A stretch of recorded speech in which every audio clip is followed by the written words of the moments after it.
Hello ladies and gentlemen, today I will start my TED with the following question. What is self-esteem for you? Self-esteem is the image and the opinion that we have of ourselves. It is built on a personal experience, self-image, and the image that others have about us. There are two types of self-esteem that can define us. This is not to say that we should fit into a single type of self-esteem, because we know that sometimes we feel more euphoric and sometimes more depressed. It all depends on what we are going through in our lives at the moment. People with high self-esteem accept and value themselves. Does this imply that there will be not barriers and walls to jump? Of course not, but the confidence in yourself and the courage to face the problems that make everything much easier. People with low self-esteem are the opposite of people with high self-esteem. They don't value themselves, they don't trust in their possibility, and the insecurity they feel appears in almost any situation. Fear or failure is something that blocks people with very low self-esteem. There are examples of unhappy people. They are very influential and sensitive people who often show their opinion but without defending it. But how do you get low self-esteem? Our self-esteem is constantly affected by the experience and demands we receive from the world. Society requires us to shape ourselves and to follow patterns of behavior choices equal to those of the majority. Every person has the right to know that you are capable, you are enough, you are beautiful, you are what you want to be, and you can. You need to understand that you are a unique individual and that you should not strive to adapt to any preconceived image of perfection that you may have. Now, let's get into another very important topic that affects most people. Does low self-esteem interfere in love life? The answer is yes. People with very low self-esteem and low self-confidence have the tendency to choose people who disappoint them and don't reciprocate in the same way they do. When one believes and feels inferior, he unconsciously seeks people on the same level he or she believes to be. People with low self-esteem end up sabotaging the relationship with negative and toxic feelings and attitudes such as jealousy, fear of being abandoned, submission, charges, complaints, victimization. I brought two examples for you. The first is about my experience. I grew up here hurting. I was ugly, stupid, too thin, too tall for my age, who had bad hair. And that no matter how hard I tried at school, my grades were never good enough. I wasn't good enough for anyone. With time, things just got worse. And suddenly, a child with who has heard all these things will become a person with low self-esteem and self-esteem problems. I have become an even more insecure person who in fact doesn't trust in yourself. Hard to admit, but I really didn't find myself. I didn't feel pretty. I thought, happy the woman who feels comfortable in own clothes in her own body.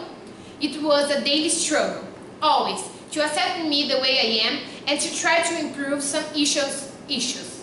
Anyway, I got into a relationship, but if I did not even think I was pretty, how could I ever believe that the boy I was relating to really made me look pretty, competent, and hardworking? I went up, down with this boy. I suffered a lot. Every time he hurt me, I thought the mistake was me, so I apologized.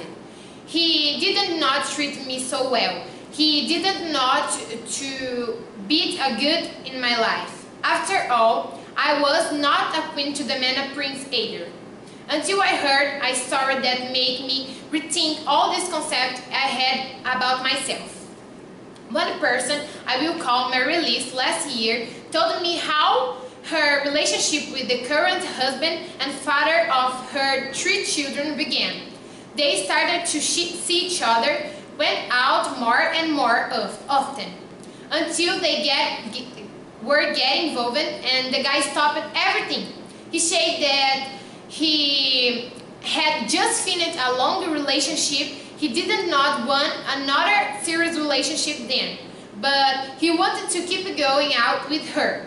Marie-Liz replied that she would not go out with him anymore, since she liked him, wanted a relationship, had plans to marry and raise a family. So if it was not what he wanted, it was better for them to separate, since they both have different goals. He ended up changing his mind and giving the relationship a chance.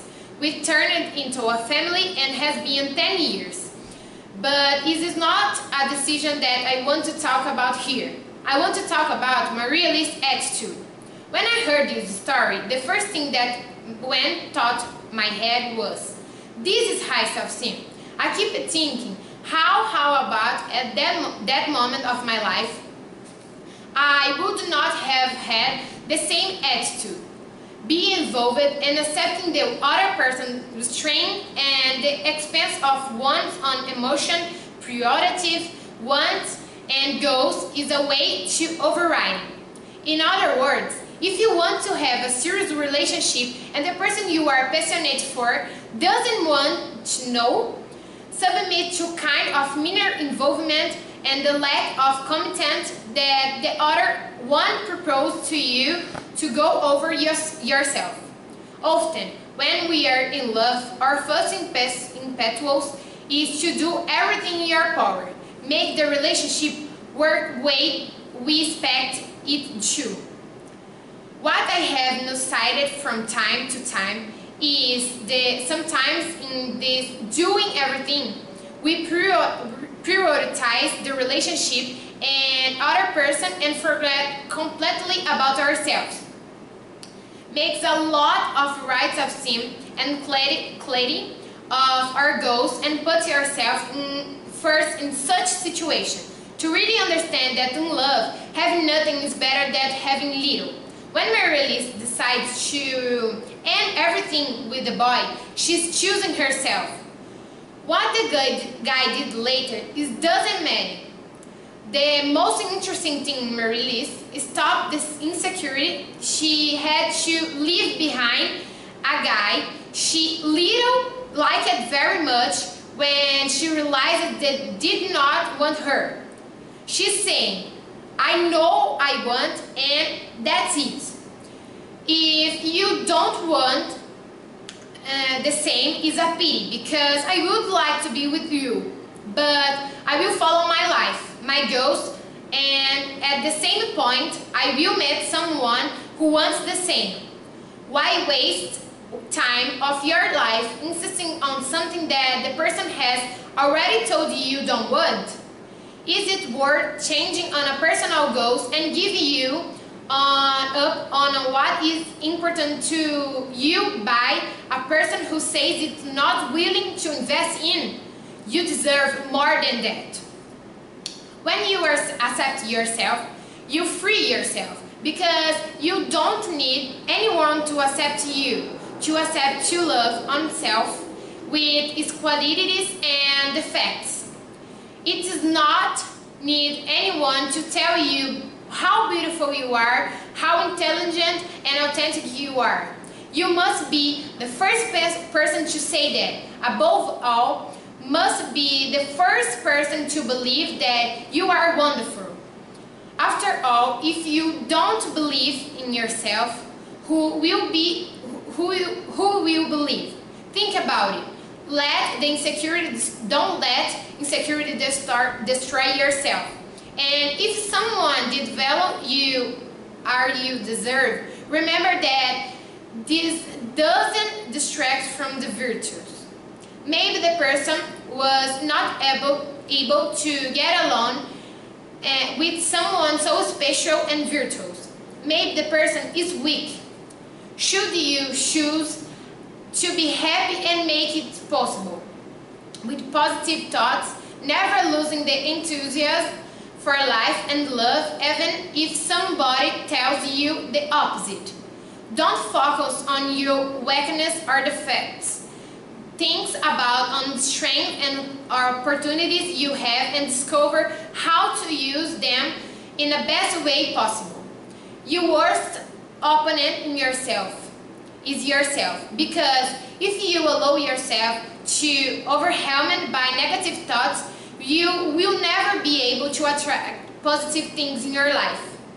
The good thing about life is that when you less expect it, we got over. Let's don't stop trying. Look at the limitation and obstacles to overcoming, and the barriers that force you to stop.